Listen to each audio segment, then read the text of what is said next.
नमस्कार विद्यार्थी मित्रांनो, जय महाराष्ट्र यूट्यूब चॅनलमध्ये आपल्या सर्वांचे सहर्ष स्वागत आहे।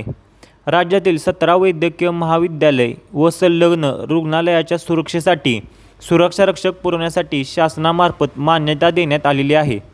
एकूण 831 सुरक्षारक्षक आणि अधिकारी संबंधित ठिकाणी तैनात करण्यात येणार आहेत।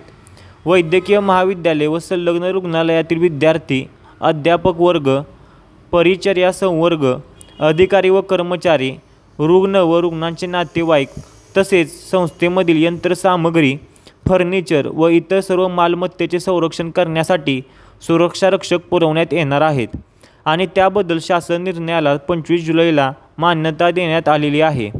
त्यामध्ये कोणकोणत्या ठिकाणी MSF जवानांना कर्तव्य मिळणार आहे याबद्दल महत्त्वपूर्ण माहिती आपण आजच्या व्हिडिओमध्ये पाहणार आहोत।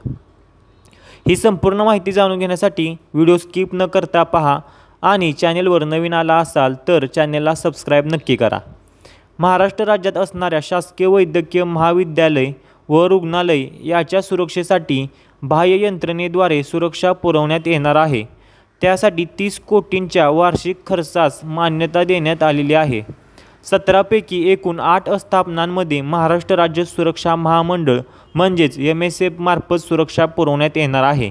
इतर ठिकाणांमध्ये महाराष्ट्र माजी सैनिक महामंडळ आणि जिल्हा सुरक्षारक्षक मंडळ यांच्यामार्फत सुरक्षा पुरवण्यात येणार आहे।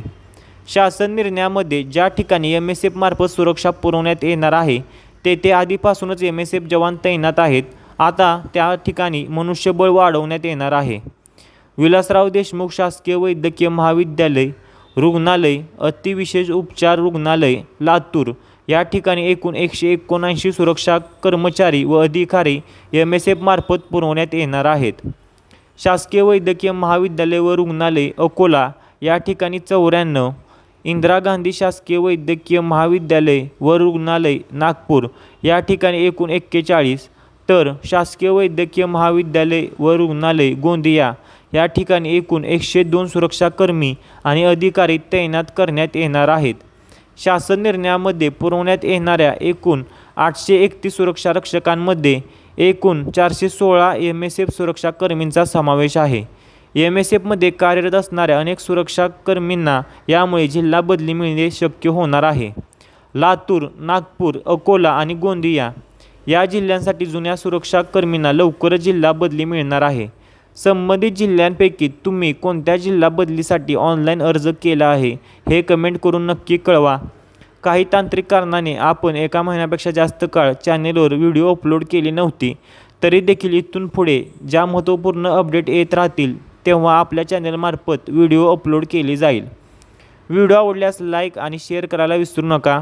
संबंधित शासन निर्णयाची PDF जर तुम्हाला पाहावयाची असेल तर डिस्क्रिप्शन बॉक्समध्ये दिलेला आपला टेलिग्राम चॅनेल जॉईन करून तुम्ही ती PDF पाहू शकता। MSF संदर्भात अजून देखील कोणत्याही शंका असतील तर कमेंट बॉक्समध्ये नक्की कमेंट करा। मी तुमच्या प्रश्नाचे उत्तर देण्याचा नक्कीच प्रयत्न करेन। अशीच महत्त्वपूर्ण माहिती आणि अपडेट लवकरात लवकर मिळवण्यासाठी जय महाराष्ट्र यूट्यूब चॅनलला सबस्क्राईब नक्की करा।